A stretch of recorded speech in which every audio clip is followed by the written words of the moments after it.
अब हम chapter number की बात करें, दैट इज मैनेजमेंट प्रोसेस। अगर हमें अपने ऑर्गेनाइजेशन के गोल को अचीव करना है तो हमें मैनेजमेंट के प्रोसेस को क्या करना पड़ेगा, फॉलो करना पड़ेगा। हम इसकी एक डेफिनेशन देख लेते हैं, that is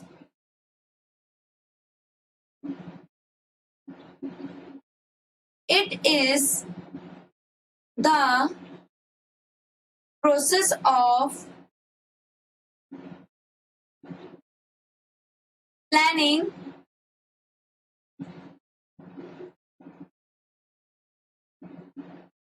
organizing,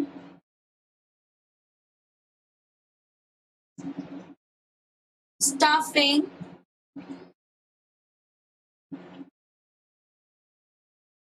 comma,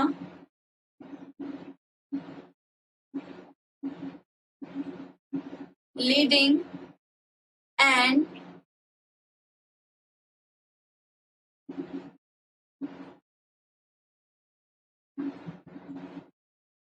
controlling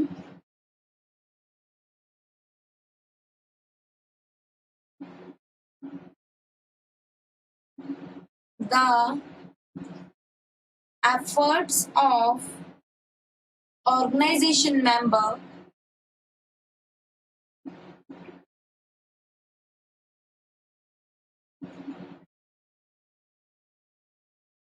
and of using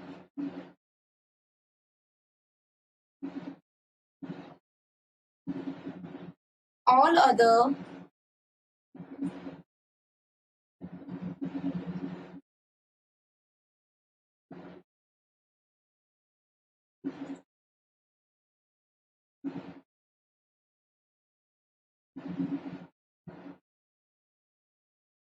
resources to achieve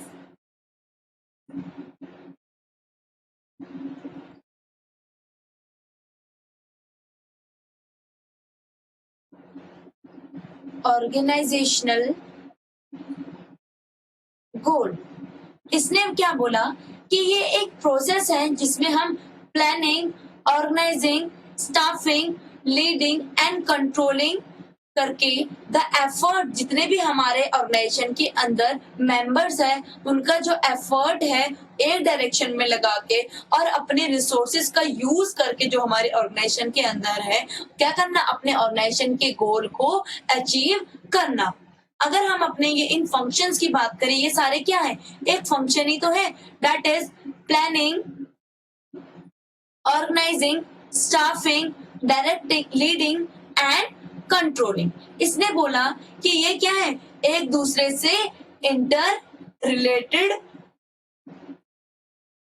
है एंड इंटर डिपेंडेंट। ये क्यों है एक दूसरे से इंटर रिलेटेड, क्यों है एक दूसरे से इंडिपेंडेंट, इंटरडिपेंडेंट, इंडिपेंडेंट नहीं इंटरडिपेंडेंट। इसमें भी मैं अभी आपको एक फर्क समझाऊंगी क्योंकि ये फंक्शंस ऑफ मैनेजमेंट क्या है, एक दूसरे से पे इंटरडिपेंडेंट है। ये बोलता है कि ये सारे के सारे जो फंक्शंस हैं, ये पांचों के पांचों जो फंक्शन है ये एक दूसरे से क्या है, जुड़े हुए हैं। एक के बिना दूसरा क्या है, अधूरा है। अगर हम प्लानिंग फंक्शन को परफॉर्म करते हैं तो कंपल्सन होता है कि हमें इसके बाद organising, staffing, directing and controlling को ही परफॉर्म करना है। हम इसमें से एक भी स्टेप को स्किप नहीं कर सकते, लैप्स नहीं कर पाएंगे, क्योंकि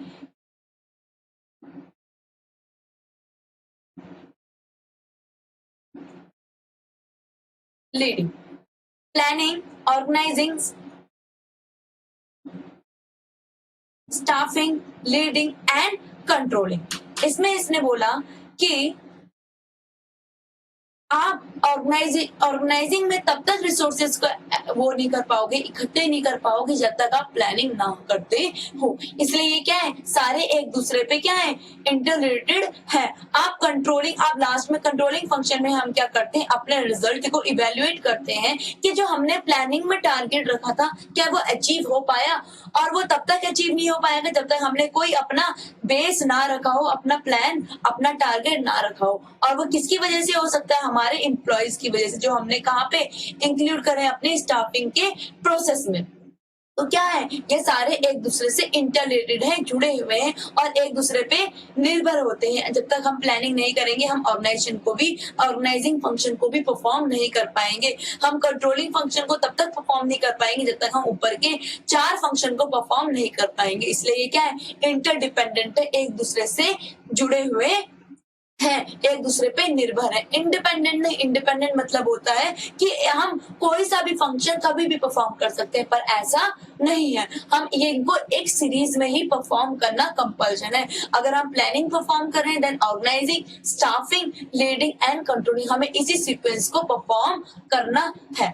इसको हम एक एग्जाम्पल से समझते हैं और वो एग्जाम्पल बहुत ज्यादा इंपॉर्टेंट है, अपने आपके दिमाग में वो एक तरीके से बैठ जाना चाहिए।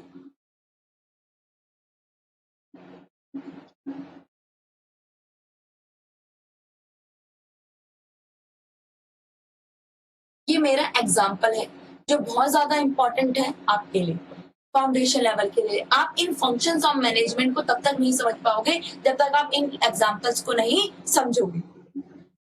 मेरा टारगेट है कि मुझे एक एकेडमी खोलनी है और एकेडमी में मेरे इस ईयर मैक्सिमम 1000 प्लस स्टूडेंट तो होने चाहिए। क्या होने चाहिए?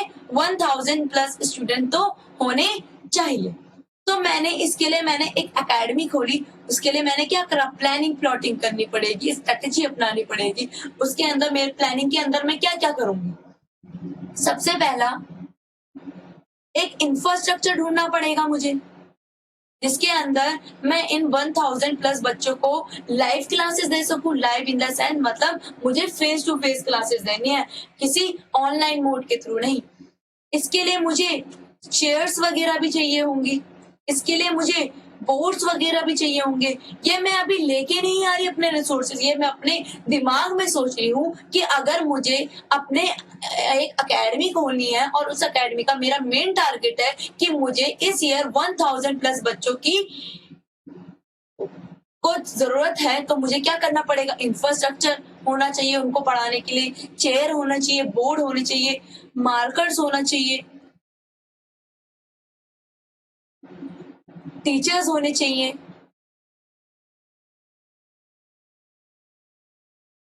लाइट्स, फैन, बुक्स होनी चाहिए।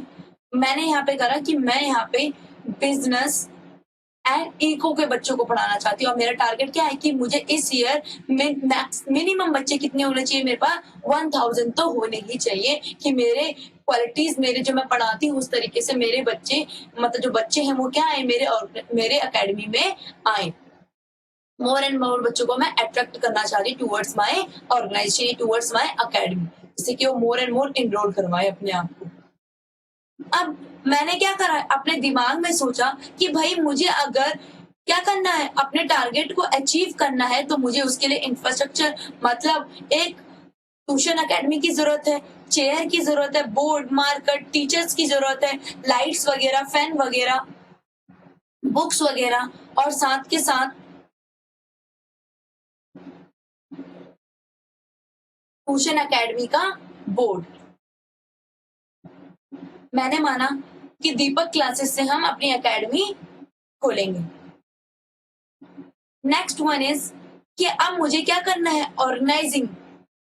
ऑर्गेनाइजिंग मतलब कि जो मैंने यहाँ पे रिसोर्सेज सोचे थे कि इंफ्रास्ट्रक्चर, मैंने एक रूम भी ले लिया। अब यहाँ पे मैंने एक 50 गज का मकान लिया, फर्स्ट फ्लोर पे मैं अपनी एकेडमी खोलूंगी। वहां पे मैंने दीपक क्लासेस का बोर्ड भी लगाया, वहां पे मैंने चेयर्स भी 100 चेयर्स या 1000 चेयर्स लाके रखी। वहां पे मैंने 1 से 2 बोर्ड लगाए, मैंने वहां पे मार्कर्स, लाइट्स, फैन वगैरह सब चीज की रिक्वायरमेंट्स को फुलफिल कर दिया।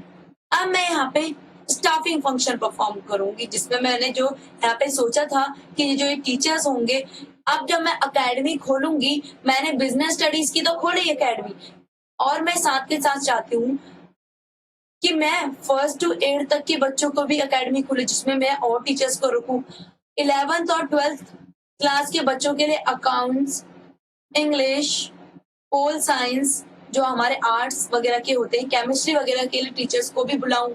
तो वो क्या बोलूंगी मैं उनको कि भाई जो भी हमारी एकेडमी में बच्चों को पढ़ाना चाहता है वो अपने आप को क्या कर दे, अपना रेज्यूमे सेंड कर दे, और जो भी हमें क्या लगेगा, अच्छा लगेगा, जिसकी स्किल्स अच्छी होंगी, क्वालिफिकेशन अच्छी होंगी, हम उनको उस बेसिस पे सेलेक्ट करेंगे। हम क्या करेंगे, स्टाफिंग फंक्शन में लोगों को, मैन पावर्स को रिक्रूट करेंगे towards the attainment of my goal. Next one is leading. Leading मतलब उनको गाइड करना। किसको गाइड करना? जो हमने मैन पावर को क्या करा है, रिक्रूट किया है, सेलेक्ट किया है, कहाँ पे, अपनी ऑर्गेनाइजेशन के अंदर। मैंने जो यहाँ पे टीचर्स को बोला था कि जो आपका रिज्यूमे और कुछ जो टीचर्स थे वो सेलेक्ट भी हो गए हैं उस बेसिस पे, तो मैं उनको बताऊंगी कि कैसे आपको बच्चों को पढ़ाना है, क्या क्या आपको उनके टेक्स्ट कंडक्ट करने हैं, टाइमली बेसिस पे आपको उनकी पीटीएम रखनी है, जिससे कि हमारे जो एकेडमी है उसका रिजल्ट क्या हो, हाई स्कोर हो। आपको बच्चों के प्रॉपर नोट्स बनाने, उनको क्या करूंगी, गाइड करूंगी, और कभी भी वो बच्चों पे अगर गुस्सा हुए उनको मोटिवेट करूंगी, कम्युनिकेट करूंगी, जो भी उनकी फ्रस्ट्रेशंस वगैरह होंगी, क्योंकि आपको पता है जब टीचर्स पढ़ाते हैं कुछ ना कुछ प्रॉब्लम्स उनको भी अराइज होती है बच्चों के कमेंट्स वगैरह से, बच्चे क्या पढ़ते हैं, क्या बच्चों को समझ नहीं आते, सब चीजें ये होती है एक्स्ट्रा, हम इनको भी इंक्लूड करेंगे। Next one is controlling. अब जब मेरा लास्ट ईयर होगा, जब मेरी एकेडमी को कंप्लीट कितने हो गए, 1 ईयर हो गए, कंप्लीट 1 ईयर होंगे, हो गए, तो मैं ये इवेल्युएट करूंगी, मेजर करूंगी, चेक करूंगी कि जो मैंने टारगेट रखा था 1000 प्लस स्टूडेंट का, क्या वो अचीव हुआ है। पर मैंने देखा,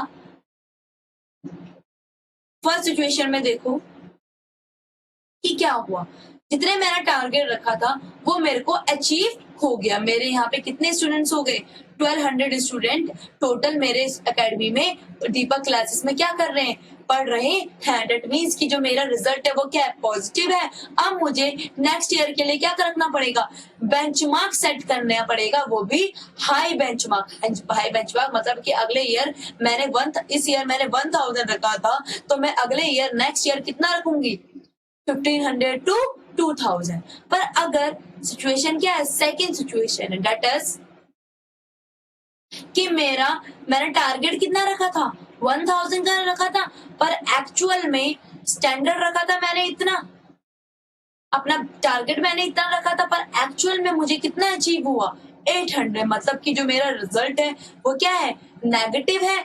जितना मैंने टारगेट रखा था वो मेरे को नहीं हुआ, तो मतलब दैट मीन्स कि कहीं ना कहीं कुछ कमी रह गई होगी, कुछ चीजें हमने गलत करी होगी, हमने बच्चों को प्रॉपर नोट्स नहीं प्रोवाइड करे होंगे, कहीं ना कहीं तो प्रॉब्लम अराइज या हर्डल्स, प्रॉब्लम्स वगैरह अराइज हुई होंगी। तो मैं इस केस में अपनी पहले जो भी जहां पे भी प्रॉब्लम्स अराइज हुई हैं, अपनी गलतियों को, अपनी मिस्टेक्स को देखूंगी और उनको नोट डाउन करूंगी, और इस साल उन मिस्टेक्स से ओवरकम करूंगी, और फिर अगले ईयर फिर अपने रिजल्ट को एवेल्युएट करूंगी, और जब तक उसको दोबारा करते रहूंगी जब तक मेरे को ये अचीव ना हो जाए। तो ये सारे के सारे फंक्शन क्या है, हमें अपनी ऑर्गेनाइजेशन के अंदर परफॉर्म करते for the smoothly work in the organisation. आप अगर आप चाहते हो कि आपकी ऑर्गेनाइजेशन के अंदर क्या वर्क स्मूथली कंडक्ट हो, तो आपको इन फंक्शंस को परफॉर्म करना नेसेसरी है अपनी ऑर्गेनाइजेशन के अंदर। अब हम वन बाय वन इन सारे फंक्शंस ऑफ मैनेजमेंट को पढ़ेंगे, that is planning, organising, staffing, directing और कंट्रोलिंग, और डीपली पढ़ेंगे, और इसमें हर एक एग्जांपल को लेते हुए चलेंगे, और टाइम टू टाइम क्या करते रहेंगे, सेल्फ स्टडी भी करेंगे, जिससे कि हम अपने जो बुलेट पॉइंट्स है, अब मेन आपका यहाँ से स्टार्ट होता है, जो आप जिससे आप हाईएस्ट स्कोर करते हो। अगर हम इससे थोड़ा आगे बढ़े इसी में कि क्या बोला था,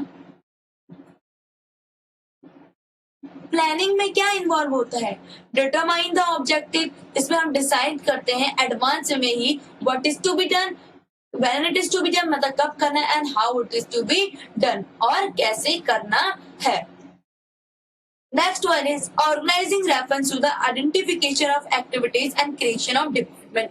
मतलब कि हमें अपने टारगेट को अचीव करने के लिए कौन कौन सी एक्टिविटीज को परफॉर्म करना है और कौन कौन से डिपार्टमेंट्स को क्रिएट करना। जैसे मैंने बोला ना कि मैंने 9-10 के लिए अलग बैच स्टार्ट किया, मैंने 1st to 8 के लिए अलग बैच स्टार्ट किया, मैंने 11-12 के लिए साइंस स्ट्रीम के लिए अलग करा, कॉमर्स स्ट्रीम के लिए अलग करा एंड आर्ट्स स्ट्रीम के लिए अलग अलग डिपार्टमेंट्स या बैचेस स्टार्ट करें। इससे कि मैंने उनको क्या करा, अथॉरिटी एंड रिस्पॉन्सिबिलिटी भी प्रोवाइड करी, उनको अथॉरिटी ये दी कि आप अपने बच्चों को अपनी तरह से हैंडल कर सकते हो और ये रिस्पॉन्सिबिलिटी दी कि आपको रिजल्ट क्या निकालना है, अच्छे से अच्छा और हाई रिजल्ट हमें देना है हमारे एकेडमी को। स्टाफिंग में हम किसको रिक्रूट करते हैं, मैन पावर को रिक्रूट करते हैं, सेलेक्ट करते हैं, उनका प्लेसमेंट करते हैं, इंडक्शन करते हैं, orientation, training, development, performance appraisal मतलब होता है कि उनकी परफॉर्मेंस को चेक करते हैं कि उनकी जो परफॉर्मेंस है कि कुछ टाइम बाद उनकी परफॉर्मेंस को नोट डाउन करते चलते हैं और देखते हैं कि आफ्टर गेटिंग द वर्क कि उनका काम जो वर्क है वो जो उनकी परफॉर्मेंस है वो इम्प्रूव हो रही है टाइम टू टाइम। ये भी हम इनको डीपली पढ़ेंगे। इंडक्शन, ओरिएंटेशन ये मैं आपको बाद में समझाऊंगी जब हम इस चैप्टर्स में आएंगे। नेक्स्ट वन है लीडरशिप। लीडिंग मतलब क्या करना, गाइड करना, किसको, अपने अंदर के एम्प्लॉयज को, उनको कम्युनिकेट करना, उनको मोटिवेट करना, सुपरवाइज करना, उनको कहीं पे भी डिफिकल्टी, किसी भी टाइप की डिफिकल्टीज को फेस करना पड़ रहा है तो। Next one is controlling. Controlling means involves setting standards of performance, comparing actual performance against this standard. जो हमने प्लानिंग में अपने टारगेट सेट किए थे अब उसको क्या करना, एक्चुअल परफॉर्मेंस से कंपेयर करना और अगर कोई भी डेविएशन, डेरिवेशन नहीं है यहाँ पे, यह डेविएशन, डेविएशन मतलब होता है अगर कोई भी अंतर आता है, अगर वो पॉजिटिव है तो हमें क्या करना है, उसके लिए अब नेक्स्ट बेंचमार्क सेट करना। अगर जब आपका रिजल्ट अच्छा आता है तो आप क्या करते हो, कम जाते हो या ऊपर जाते हो, हम ऊपर जाएंगे अपने रिजल्ट को, अब नेक्स्ट बेंचमार्क सेट करेंगे, अपना टारगेट अच्छा सेट करेंगे। पर अगर हमारा रिजल्ट नेगेटिव आता है तो हम उसके लिए करेक्टिव एक्शन लेंगे कि कहाँ गलती रह गई, कहाँ हमने कुछ गलती करी और उसको आइडेंटिफाई करेंगे और फिर उसको सही करेंगे जिससे कि हमें अपना टारगेट अचीव हो जाए। अब हम नेक्स्ट चैप्टर स्टार्ट करेंगे दैट इज प्लानिंग अपने अगले लेक्चर में।